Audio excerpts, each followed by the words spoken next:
पृथ्वीराज चौहान या राय पिथौरा चौहान वंश के एक महाराजा थे। उनका साम्राज्य वर्तमान समय में राजस्थान, हरियाणा, दिल्ली, पंजाब, मध्य प्रदेश और उत्तर प्रदेश के कुछ हिस्से तक फैला हुआ था। उनकी राजधानी आधुनिक अजमेर की थी। पृथ्वीराज चौहान को शुरुआती तौर पे कई सैन्य सफलताएं हासिल हुई। उन्होंने नागार्जुन को एक भीषण युद्ध में पराजित किया और गुदापुरा पे कब्जा कर लिया, जो कि वर्तमान का गुड़गांव जिला है। उसके बाद पृथ्वीराज चौहान ने वर्तमान राजस्थान के भिवानी, रेवाड़ी और अलवर के क्षेत्रों पर भी कब्जा कर लिया। वो वहीं नहीं रुके और जल्दी उन्होंने गुजरात के चालुक्यों को भी हरा दिया और अपना दबदबा बना लिया। पृथ्वीराज के दरबारी कवि चांद बरदाई के अनुसार पृथ्वीराज को अपने कट्टर दुश्मन जयचंद की बेटी से प्यार हो गया था और पृथ्वीराज चौहान ने प्यार के लिए एक साहसी कार्य करते हुए शत्रु के क्षेत्र में प्रवेश कर जयचंद की बेटी को अपने साथ भगा के ले गए। कहा जाता है कि इसके बदले स्वरूप जयचंद और चंदेला के राजा परमर्दी ने एक महागठबंधन सेना को लेकर पृथ्वीराज चौहान पे धावा बोल दिया, मगर वो दोनों विफल हो गए। जिस कारणवश जयचंद ने घोर के घुरिद सुल्तान मोहम्मद घोरी को पृथ्वीराज की सीमा पे आक्रमण करने के लिए निमंत्रण भेज दिया। घोर के मोहम्मद ने मौके का फायदा उठाया और अपनी सेना की कई टुकड़ियों को पृथ्वीराज चौहान की सीमाओं पे भेजना शुरू कर दिया, मगर पृथ्वीराज चौहान की ताकत के आगे वो सैकड़ों बार असमर्थ रहे। लेकिन 1186 में राजनीतिक स्थिति घोर में बदल गई।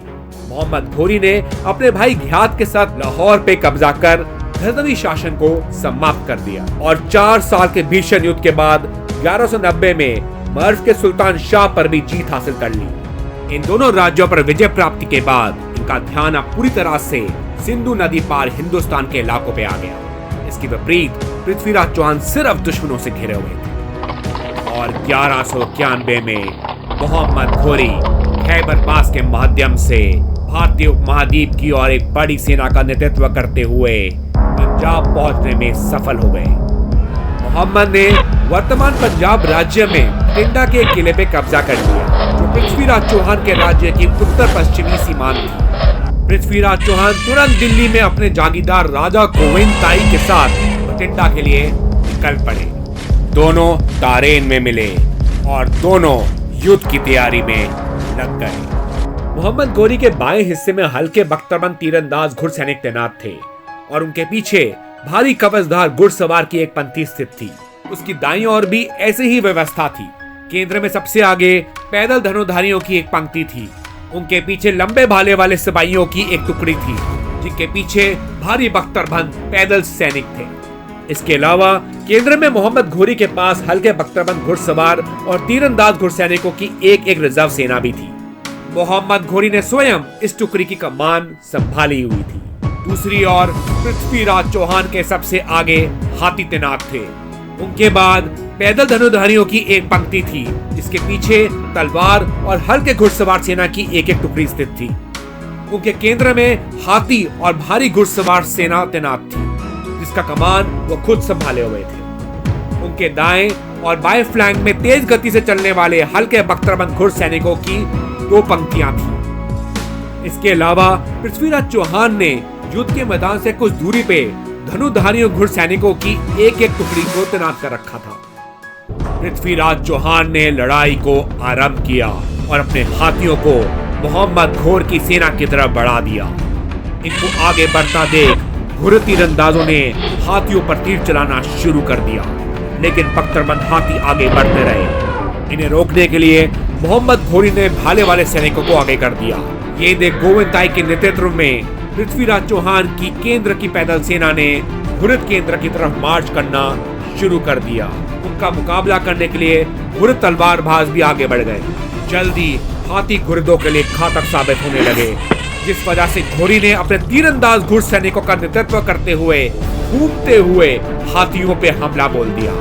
लेकिन पृथ्वीराज चौहान ने तुरंत जवाबी कार्रवाई की और अपने केंद्र से हल्के घुड़सवार सेना को घोरी की ओर भेज दिया, जिसकी वजह से उसकी ये टोली वापस पीछे हट गई। इसके साथ साथ मोहम्मद घोरी के बाएं और दाएं तीरंदाज घुड़सैनिकों ने पृथ्वीराज के फ्लैंक्स पे हमला कर दिया। ये देख पृथ्वीराज चौहान ने अपने दाएं और बाएं के एक एक हल्के कवच वाले घुड़सवारों को बुरे धनुधारियों की तरफ दौड़ा दिया। चौहानों का यह हमला घातक था और घोरी के तीरंदाज घुड़सैनिक उखड़ने लगे। वे पीछे हट गए और पृथ्वीराज चौहान के घुड़सवार उनके पीछे युद्ध के मैदान से बाहर निकल गए। इस वजह से पृथ्वीराज चौहान के दाएं और बाएं फ्लैंक कमजोर पड़ गए। मोहम्मद घोरी ने तुरंत एक मौका देखा और अपने भारी कवच वाले घुड़सवारों को हमले का आदेश दे दिया। लेकिन जैसे ही वो आगे बढ़े, पृथ्वीराज चौहान ने अपने रिजर्व तीरंदाज घुड़सैनिकों को घुरिद फ्लैंक्स को घेरने का संकेत दे दिया। शुरुआत में पृथ्वीराज चौहान के हल्के कवच वाले घुड़सवारों को घुरिद की भारी कवचधार घुड़सवारों को झेलने में बहुत मुश्किल हो रही थी। लेकिन जैसे ही पृथ्वीराज चौहान के धनुधर घुड़सैनिक गोल घूमते हुए मैदान में पहुंच गए, लड़ाई का रुख बदल गया। इसके अलावा पृथ्वीराज चौहान ने अपने केंद्र के घुड़सवारों को भी घुरिद के दाएं और बाएं भेज दिया और घुरिद के फ्लैंक्स को खत्म कर दिया। इसी बीच केंद्र में अपना ही एक घमासान युद्ध छिड़ा हुआ था। लेकिन घुरिद के बाएं और दाएं कुचलने के बाद घुरिद सेना जल्द ही सभी पक्षों से घिर गई। राजपूत इतिहास के अनुसार मोहम्मद घोरी को युद्ध में पकड़ लिया गया था, लेकिन पृथ्वीराज चौहान द्वारा उसे माफ कर वापस घोर बेच दिया गया। लेकिन कुछ लेखकों के अनुसार मोहम्मद घोरी अपनी सेना को टूटता देख वहां से भाग खड़ा हुआ। इस जीत के बाद पृथ्वीराज चौहान को विश्वास हो गया कि इस हार के बाद घुरिद पृथ्वीराज के क्षेत्र में वापस नहीं आएंगे। लेकिन ये उनकी सबसे बड़ी गलती थी। मोहम्मद घोरी वापस घोर पहुंचने के बाद चुप नहीं बैठा और उसने एक और आक्रमण की तैयारी शुरू कर दी और लगभग 1,20,000 सैनिकों का एक बड़ा दल लेकर 1192 में वो फिर तारेन की ओर बढ़ पड़ा। इस बार उसके पास खास नस्ल के घोड़े भी थे जो बहुत तेज थे। पृथ्वीराज चौहान को इतनी जल्दी एक और हमले की उम्मीद नहीं थी। वो तैयार नहीं थे और उनकी सेना की संख्या घुरिद की इस महान सेना के आगे काफी कम थी। इसके अलावा वो आसपास के राज्यों से शत्रुता के चलते और सैन्य समर्थन हासिल करने में कामयाब नहीं हो पाए। कहते हैं कि इस जंग में जयचंद की सेना भी मोहम्मद घोरी की सेना की तरफ से लड़ी थी। फिर भी वो एक सभ्य आकार की सेना जुटाने में सक्षम रहे और मोहम्मद घोरी का सामना करने के लिए फिर तारेन पहुंच गए। दोनों सेनाओं ने तारेन में अपना डेरा डाल लिया, जहां पृथ्वीराज चौहान ने घोरी के पास अपना एक दूत भेज दिया, जिसने मोहम्मद घोरी को चौहान क्षेत्र को छोड़ने की धमकी दी। मोहम्मद ने तुरंत शांति प्रस्ताव पे हामी भर दी, मगर साथ ही उसने अपने भाई और सह सुल्तान गियाथ अल-दीन से सुझाव के लिए थोड़ा वक्त मांगा। घोरी के इस आश्वासन ने पृथ्वीराज चौहान को विश्वास दिला दिया कि घोरी अभी इतनी जल्दी हमला नहीं करेगा। लेकिन मोहम्मद के दिमाग में कुछ और योजना चल रही थी। उसी रात मोहम्मद घोरी ने अपने शिविर में सैकड़ों मशाले जलाने का निर्देश दे दिया और खुद अपनी सेना को लेके रात के अंधेरे में दूसरी दिशा की ओर चल पड़ा। शिविर में जलती मशालों से चौहानों को यह आभास हुआ कि घुरिद सेना अभी भी अपने शिविर में स्थित है। घुरिद सेना को कई मील दूर ले जाने के बाद मोहम्मद ने अपने सेना के तीरंदाज घुड़सैनिकों को 4 पंक्तियों में बांट दिया, जिसमें प्रत्येक पंक्ति में 10,000 तेज दौड़ने वाले घोड़े थे।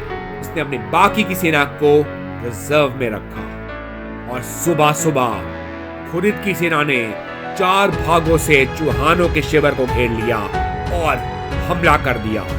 चौहानों ने एकदम से जवाबी हमला करते हुए घुरिदों पर आक्रमण कर दिया। थोड़ी देर की लड़ाई के बाद घुरिद टुकड़ियों ने पीछे हट चौहानों को अपने पीछे आने का छलावा दे दिया। पृथ्वीराज चौहान और उनकी सेना को लगा कि फिर उन्होंने घुरिदों से जीत हासिल कर ली है और उन्होंने घुरिदों को पीछे खदेड़ना शुरू कर दिया। चौहानों की सेना घुरिदों के पीछे बहुत दूर निकल गई और ये खदेड़ना दोपहर तक चलता रहा, जिसके परिणाम स्वरूप चौहान सेना थकने लगी थी। तभी मोहम्मद घोरी ने अपने रिजर्व बल का नेतृत्व करते हुए चौहानों को घेर उन पे हमला कर दिया और पृथ्वीराज चौहान को हरा दिया। पृथ्वीराज चौहान के राजकवि चांद बरदाई की पृथ्वीराज रासों के अनुसार पृथ्वीराज चौहान को पकड़ने के बाद उन्हें नेत्रहीन कर दिया गया और जेल में डाल दिया गया। लेकिन पृथ्वीराज चौहान एक कुशल धनुधर थे और चांद बरदाई की मदद से उन्होंने घातक तीर चलाते हुए मोहम्मद घोरी को मार डाला। 4 हाथ 24 गज, अंगुल अष्टप्रमाण, ता ऊपर सुल्तान है, मत चूको चौहान।